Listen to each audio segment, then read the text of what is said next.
I became mayor of Olongapo for 13 years. So I know local government very well. We did the color code, we did disciplining, we did peace and order.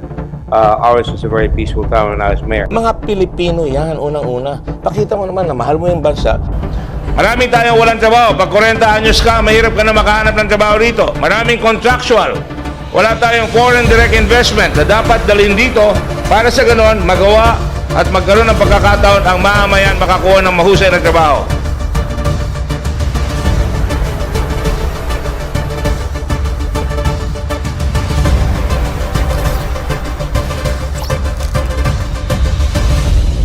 Good day po. Kumusta po kayo? Sana okay lang po kayo dyan. Ano ho? Welcome po sa ating vlog for today. Well, isang araw na nga lang po, tapos na po yung filing of the Certificate of Candidacy o yung COC. Election season na nga po mga kababayan and we have nothing to do about it. Ano ho? Pilitin man natin, wag mo nang isipin yan but we cannot. Kasi nga po, election season na eh. Ano ho? Magandang araw po sa inyo. And speaking about filing of the Certificate of Candidacy, nakikita ho natin yung iba't ibang personalidad na nag-file po ng kanilang mga COCs. Meron ho doon mga taong may kaso na ano ho, na supposedly may kinakaharap na pong mga asunto pero pwede pa. Yung iba naman, sinasamantala yung kasikatan nila, nag-file na rin. Ang dami ho mga kababayan, pati yung mga nasa mga kaliwang grupo, nag-file na rin. Well, frankly speaking, hindi naman natin pwede pigilan yon. Hindi naman pwede nating pakialaman yon kasi wala namang batas na nagsasabing bawal eh. Ano? Oo, at ang dami ho nagkakalakas loob ngayon na mag-submite ng mga COC. Siguro nakikita nila, paano na kaya? O kaya naman nararamdaman nila, we are in a very shaky situation. So, mag-file tayo, baka nga naman. Oo, yung iba naman suntok sa buwan ito, pero okay lang. Ayan. Sa dami ho ng mga senador, ika nga po, eto, wag namang sasama ang loob ng mga senador, ano ho? Kasi kung titingnan natin, tila ba, pagka pinatawag ka sa Senado, pakiramdam ng iba, di na masyadong exciting yan. Wala na masyadong ano dyan. Kumbaga, kung ikukumpara mo yung status noon tsaka ngayon, talagang hindi maiwasan ano ho. Sad to say, no, in fairness sa mga senador na nandyan po ngayon, hindi naman natin na minimenos yung inyong kapasidad bilang mambabatas ano ho.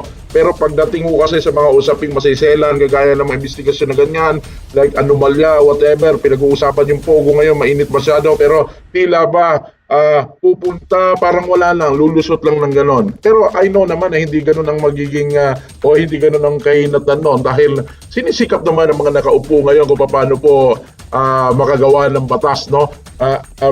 Magkaroon ng tinatawag na in aid of legislation. Take note ho, hindi yung korte, yung Senado ho. Kaya ho nila ginagawa yung pagdinig para lang ho makakuha sila ng basihan para pag nag-file po sila ng batas, meron po silang pagbabasihan base doon sa investigasyon na ginagawa nila, no? Well, balik ko tayo doon sa filing of the COC o yung Certificate of Candidacy. Ang dami naman nag-file, nakita ko si Diwata. In fairness si Diwata. Pero para gusto ko sabihin sa kanya, ano kaya magluto ka lang ng pares, no? Mas okay ka pa. Nagluto ka lang sana ng pares. But anyway, tumatakbo siya sa ilalim ng isang party list. Ika nga, hindi naman daw siya nominees 1, 2, 3. Nominee number 4 naman daw siya. So basically, pagka, o gano'n na nga, pero nominee ka pa rin, no? Hindi natin alam, pwede naman kasing lobby ng isang party list kung sakaling pala rin sila, ito iupo natin, ito sikit eh. Ano? So ganun lang po yun eh. Anyways, mga kababayan, magandang araw po sa kanilang muli. At speaking about filing of the COC, kaya naman ako nag-vlog ngayon kasi gusto kong ipanawagan si Senator Richard D. Gordon. Nasasayangan ako sa mama. Hanggang ngayon, as far as I'm concerned, inaabangan po natin yung pagpapile po niya ng COC. But until now, today is October 7, no show pa rin po siya dyan sa Comelec. At meron na lang isang araw bukas. No, I am praying and I know there are a lot of Filipinos out there who are also praying about this filing of the COC. Kasi inaabangan itong mamang ito, dating chairman ng Senate Blue Ribbon Committee. Hindi ko basta-basta ika nga mga kababayan kung tutuusin. Sa panahon ngayon, di ba? Sa ganitong sitwasyon ngayon, kailangan natin yung mga taong katulad niya na may kapasidad do talaga to lead this country. Alam nyo, napaka-importante po ng panawagan na ibalik yung kredibilidad ng Senado. I'm not saying na wala silang kredibilidad na nandyan ngayon, pero kung ipapakita nila, yung ba naghahamunan sila kung sino matapang, magsasapakan, wala nga sa sesyon yun, pero nasa loob pa rin ng plenaryo ng nasa Senado pa rin, na nakita ng maraming Pilipino. Nakakahiya ho yun, no? Yung ba nababalita mo, maraming mga senador na nakaupo ngayon, may mga kaso naman. Yung iba na desisyonan pa na sila'y involved sa graft and corruption. Napakaano nito no? Para bagang wala na ho ba tayong ibang choice? Basta na lang ho ba tayo maglalagay? Kasi senador yan Oho, yan napakahalagang parte ng gobyerno, mga kababayan. Tapos magrereklamo tayo pagka yung batas na nagagawa, ano ba yan? Ano ba yan? Dami natin reklamo. May kasalanan din tayo because we elected people like them. We need those people na may solid yung track record nila. Talagang in performance-wise ay talagang meron nung sila nagawa. Hindi yung gagawin pa, kundi nagawa na napatunayan na, ilang beses na ba? Sa challenges ng buhay, ibang klase ang dating na isang Richard D. Gordon, mga kababayan. Kasi kung titingnan mo, kahit nung panahon pa ni Duterte, sino bang sa tindi ng kasikatan, influensya, sinong tatayo sa isang presidente tulad nun? But Dick Gordon did. Kaya nga, mga kababayan, it doesn't matter, Sa katunayan nung tumakbo siya ng 2022, isa ko sa mga bagay na nagdulot din ng epekto sa kanyang kandidatura. Yung pong sabi ng dating Pangulo na sisiguraduhin ko. Hindi mo lang alam kung anong pinupunto yung siguraduhin. Parang sisiguraduhin ko. Hindi affects din. Ang dami yung issue din na binabato sa kanya. Pero maliwanag those are all trial by publicity, mga kababayan. That is why ako ay personally nananawagan na you must file your COC. Baka sabihin naman ninyo, ako lang ito. Baka sabihin nyo, ako lang nagsasabi nito. We ask our people in the social media, mga kababayan, Ay yung ating mga netizens, tinanong natin. Tanong natin si former Senator Richard Gordon po, hindi pa nagpapile ang kanyang certificate of candidacy. Up to this very hour, he still have until Tuesday, October 8 to push for his electoral bid. Sabi natin, kung kausap mo si Senator Richard Gordon ngayon, what will you say or tell him to really file his COC? Please share your thoughts. Tinanong ho natin sa mga netizens. And to mention a few, meron ho akong babasahin na para sa akin na those are very important comments. So, sabi ng isang netizen na si Rod, sabi ni Rod, ito po ang sasabihin ko sa kanya. Kung kaharap niya daw si Senator Gordon, corrupt officials will prosper when good men do nothing.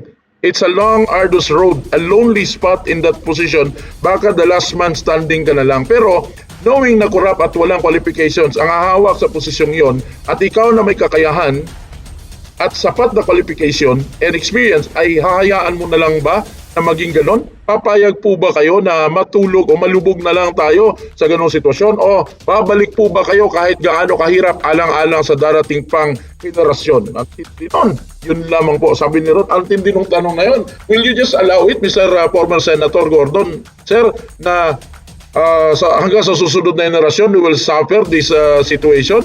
May magagawa pa po kayo. But anyway, kung tutuusin, mga kababayan, kung rin lang, kabubuhay din lang, hindi naman nanabuhay sa kanya yun, Kahit hindi naman siya maging senador, buhay na po siya, He is now, until now, he is the chairman of the Red Cross. Siya po ang chairman at CEO ng Red Cross at he can do things even wala siya sa gobyerno. But we need a Solon, we need a senator like him sa Senado. Precisely. Kaya sabi ni Ron, hayaan mo na lang ba sila? Kasi if you're a good man at wala kang gagawin, and these people will, take advantage of the situation. At sila wala namang choice sa tao, hindi boboto pa rin nila. Because they don't have any choice at all. Sabi ng isang netizen, sabi ni Romeo, sabi niya, Sen, ituloy mo po ang pagpile ng COC para madagdagan pa ang panukalang batas na tunay na nakakatulong sa mamamayang Pilipino. Dahil sa talaga nakakatulong sa mga Pilipino yung ginagawa na isang Senator Richard D. Gordon. Sabi naman ni Erlinda, opo, dapat maibalik sa Senado Senator D. Gordon dahil po naranasan ko ang kanyang serbisyo matagal nung ako po ay nakatira sa Olongapo. 3 years ako doon, lalo na po sa kalamidad. Mabilis ang kanyang pagtugon sa lahat na nangangailangan ng tulong sa mga taong kanyang nasasakupan. Nakaranas siya nung, Richard Gordon became a mayor for how many years yung po sa Olongapo City. Ang dami niya natulungan niya sa lugar niya. Sabi naman ni Rodolfo, bakit ganoon? Malaman niya, hindi pa nagpapile. Bakit ganoon? Pinaglaban natin sa Senator D. Gordon, nakahanda ang Occidental Mindoro, sabi niya, para suportahan ng ating Senador D. Gordon, sabi niya pa. Tapos sabi ni GFK, GFK, parang it sounds familiar. Sabi niya, sana po may balik siya sa Senado dahil isa po siyang action man na marami pang na magagawang pagbabago para sa ating bansa. Sabi ni Lily, eto si Lily, sabi niya, I hope that Senator Richard Gordon file his candidacy till October 8. God bless po. Sabi naman ni Lina, mag-file na po Senator Gordon. Sabi ni Oreo, 8 at last day na po yan. Last day ng filing, file na po. Di ba? So hindi lang ako yan.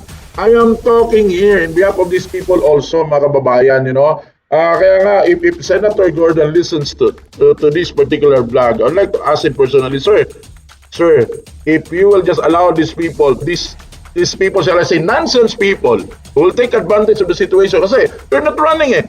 So if you don't file, hindi kayo tatakbo. If you don't run, then these people will take advantage of the certain situation. And that is so bad for this country, sir. That is so bad for this country. And we don't want that to happen. We need a person like him. Sabi, babalik nyo yan eh. Yan naman, ipupusin naman yung plaka. Sasagutin natin yan and some other vlog natin, mga kababayan. Alam nyo, kung naunawaan na nyo bakit may doble plaka, naku, matutuwa kayo. This is not the perspective of those riders around there, na mga kababayan, no? He is not against any rider. Wala po. Pero, not in this particular vlog. We will take time on some other vlog po natin. Sa susunod mga vlog natin, mga vlogs natin, we will explain that. Kung bibigyan tayo ng pagkakataon, we will ask them personally so that siya mismo ang magbigay ng assurance sa inyo that he is not against any driver out there, mga kababayan. Mind you, no, nung siya po'y mayor ng Olonga po, sino ba ang nangalaga sa mga drivers sa lugar nila? Right? Sino ba ang nagbigay ng uniforme sa mga simpleng maman driver? At sino ba ang nagbalik ng kanilang kredibilidad?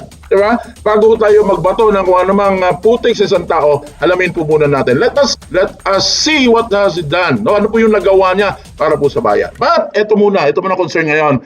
Senator Gordon Maserani, he must file, last na bukas, he must file his certificate of candidacy.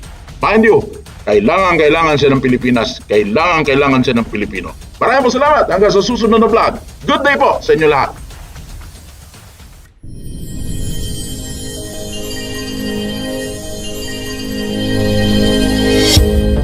And I became mayor of Olongapo for 13 years. So I know local government very, very well. We did the color code, we did disciplining, we did peace and order.